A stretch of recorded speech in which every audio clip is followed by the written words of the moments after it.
সুপ্রিয় দর্শক, এবার সুপ্রিম কোর্টে ভেস্তে গেল বিরোধীদের সব ষড়যন্ত্র। ঐতিহাসিক রায় সুপ্রিম কোর্টের বিচারপতিদের, বিরাট জয় কেন্দ্রের নরেন্দ্র মোদী সরকারের। দর্শক, আপনারা জানেন কিছুদিন আগেই কাশ্মীরের পাহেলগ্রামের জঙ্গি হামলার ঘটনায় প্রায় ২৬ জন ভারতীয় পর্যটকের মৃত্যু হয়েছে, যা নিয়ে এখনও পর্যন্ত ক্ষোভে ফুঁসছে গোটা দেশের মানুষ। সকলের একটাই দাবি, পাকিস্তানের বিরুদ্ধে কঠোর প্রত্যাঘাত চাই। এই আবহে পাকিস্তানকে উচিত শিক্ষা দেওয়ার জন্য কেন্দ্রের নরেন্দ্র মোদী সরকার ইতিমধ্যেই সব ধরনের প্রস্তুতি শুরু করে দিয়েছে। আপনারা জানেন, ৩ বাহিনীর প্রধানকে প্রধানমন্ত্রী নরেন্দ্র মোদী ফ্রি হ্যান্ড দিয়েছে। যে কোনো মুহূর্তে পাকিস্তানের সঙ্গে যুদ্ধ বাঁধতে পারে। আর এই আবহে বিরোধীরা কাশ্মীরের পাহেলগ্রামের এই ঘটনাকে নিয়ে সুপ্রিম কোর্টে কেন্দ্রীয় সরকারকে কোণঠাসা করতে চেয়েছিল। আর তাতেই একেবারে চরম পর্যবেক্ষণ সুপ্রিম কোর্টের বিচারপতিদের। দর্শক, আপনারা জানেন কাশ্মীরের পাহেলগ্রামের এই জঙ্গি হামলার ঘটনার পরপরই কূটনৈতিকভাবে পাকিস্তানের বিরুদ্ধে একাধিক কঠোর পদক্ষেপ নিয়েছে কেন্দ্রের নরেন্দ্র মোদী সরকার। সিন্ধু নদীর জলবন্ধ থেকে শুরু করে পাকিস্তানের সঙ্গে সমস্ত ধরনের বাণিজ্যিক চুক্তি বন্ধ করে দেওয়া হয়েছে। আন্তর্জাতিক মহলে পাকিস্তানকে একেবারে কোণঠাসা করা হয়েছে কেন্দ্রের নরেন্দ্র মোদী সরকারের তরফে। এছাড়াও জঙ্গিদের খুঁজতে গোটা কাশ্মীর জুড়ে একেবারে চিরুনি তল্লাশি চালাচ্ছে ভারতীয় সেনাবাহিনী। শুধু তাই নয়, প্রধানমন্ত্রী নরেন্দ্র মোদী চরম হুঁশিয়ারি দিয়ে জানিয়েছে, যে সমস্ত জঙ্গিরা এই কার্যকলাপ ঘটিয়েছে বা যার মদতে হয়েছে, তারা পৃথিবীর যেই প্রান্তেই থাক না কেন তাদেরকে উচিত শিক্ষা দেওয়া হবে। এতে কোনো রকম আপোষ করা হবে না, এমনটাই কিন্তু জানিয়ে দিয়েছে কেন্দ্রের নরেন্দ্র মোদী সরকার। তারপরেও বিরোধীরা বারবার কেন্দ্রীয় সরকারকে আক্রমণ করছে। এই কাশ্মীরের পাহেলগ্রামের জঙ্গি হামলার ঘটনা নিয়ে রাজনীতি করার চেষ্টা করছে। আর এই আবহে কেন্দ্রীয় সরকারকে কোণঠাসা করতে সুপ্রিম কোর্টে একটি মামলা করা হয়েছিল। আর তাতেই সুপ্রিম কোর্টের বিচারপতিদের একেবারে চরম পর্যবেক্ষণ, বিরাট রায় সুপ্রিম কোর্টের। আর তাতেই সুপ্রিম কোর্টে এবার স্বস্তি পেল কেন্দ্রের নরেন্দ্র মোদী সরকার। ঠিক কোন বিষয় নিয়ে মামলা করা হয়েছে এবং কি জানিয়েছেন সুপ্রিম কোর্টের বিচারপতিরা, শুনুন দর্শক। কাশ্মীর সংক্রান্ত একটি মামলার শুনানিতে মামলাকারীকে ভৎসনা করল সুপ্রিম কোর্ট।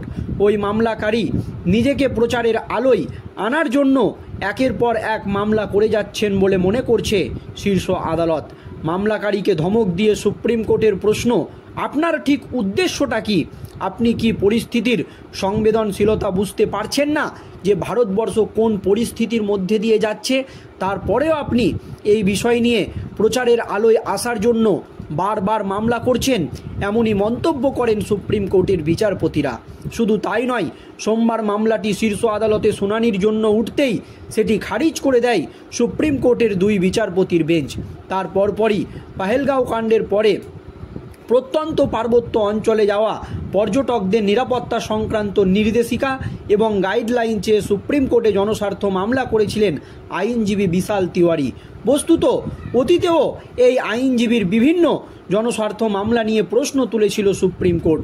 চলতি মাসের জানুয়ারিতেও গার্হস্থ্য হিংসা এবং পণপ্রথা সংক্রান্ত একটি জনস্বার্থ মামলার জন্য ওই আইনজীবীকে ধমক দিয়েছিল শীর্ষ আদালত।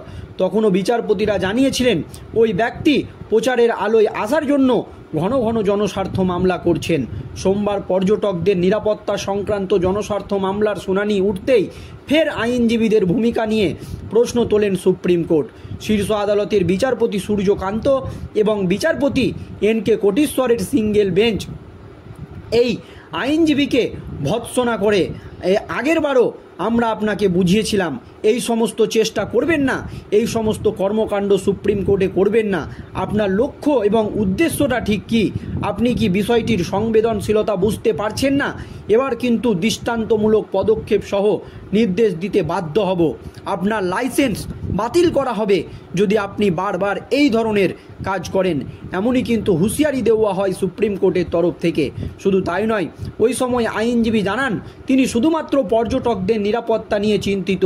এবার যে সরকারি পর্যটকরা বা আরও অন্যান্য পর্যটকরা সরাসরি যে পর্যটকদের ওপর হামলা করছে সে কথা আদালতে জানান তিনি। তবে ওই আইনজীবীর বক্তব্যকে গ্রহণযোগ্য বলে মনে করছে না আদালত। সুপ্রিম কোর্ট ওই মামলা খারিজ করে জানিয়েছে ওই জনস্বার্থ মামলার সঙ্গে জনগণের সেবার কোনো যোগ নেই।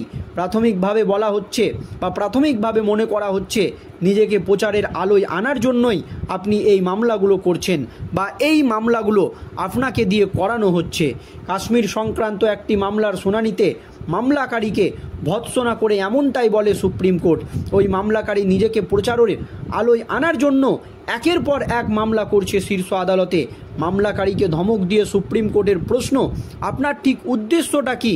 আপনি কি প্রচারের আলোয় আসার জন্য এই সমস্ত কাজ করছেন? আপনি কি পরিস্থিতির সংবেদনশীলতা বুঝতে পারছেন না?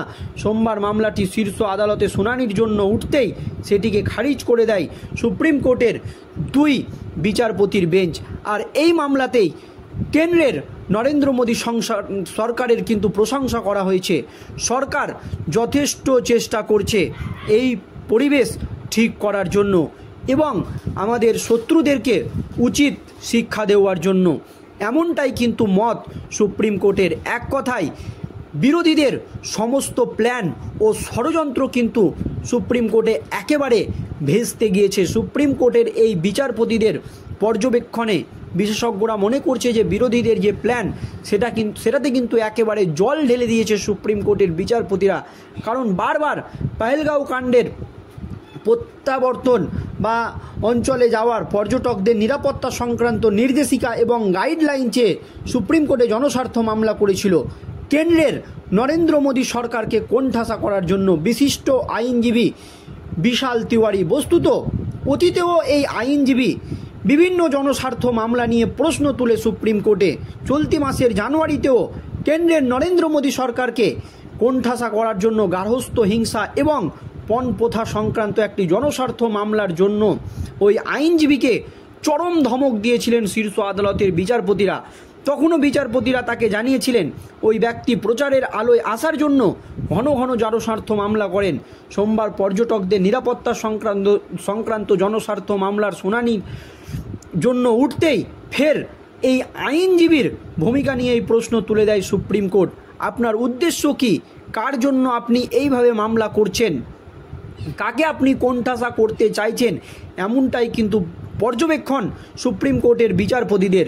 শীর্ষ আদালতের বিচারপতি সূর্যকান্ত এবং বিচারপতি এন কোটেশ্বর সিংহের বেঞ্চ ওই আইনজীবীকে একেবারে ভৎসনা করে বলে, আপনাকে আগেও বলেছি এখনও বলছি, আপনি শুধরে যান।